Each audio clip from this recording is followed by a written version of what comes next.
મારું નામ શેખ મોહમ્મદ સોહેલ છે, રાંદેરનો રહેવાસી છું। ગત રોજ રાંદેર હેલ્થ સેન્ટરની અંદર અમારા દ્વારા ફરિયાદ કરવામાં આવી હતી કે સ્ટ્રેચર નથી, તો તે ચકાસવા માટે અમે ગયા હતા કે સ્ટ્રેચર છે કે નહીં। તે દરમિયાન અમારા વિડીયોની અંદર અમે જે જગ્યાએ સગર્ભા સ્ત્રીને ચેક કરવા માટે નર્સને બેસવાનું હોય, જે જીએનએમ એએનએમ કરેલા હોય એવા લોકોએ બેસવાનું હોય, એવી જગ્યાએ સફાઈ કામદાર બેસીને સગર્ભા સ્ત્રીનો બીપી ચેક કરતા હતા, વજન ચેક કરતા હતા અને એમની હાઇટ ચેક કરતા હતા, જે તદ્દન ખોટું કહેવાય। કારણ કે બ્લડ પ્રેશર ચેક કરવું એ કોઈ નિષ્ણાંતનું કામ છે।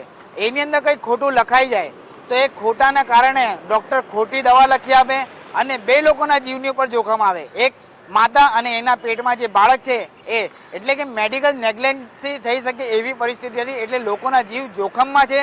સુરત મહાનગરપાલિકાના આરોગ્ય કેન્દ્રની અંદર સફાઈ કામદાર કે જેનો ક્રાઇટેરિયા 8 પાસ રાખેલો હોય, એ કામ જીએનએમ અને એએનએમના કરેલા લોકોનું કરતા હોય, તે સુરત મહાનગરપાલિકાના લોકો જે રહેતા હોય એ લોકોના જીવ જોખમમાં છે એવું મારું માનવું છે।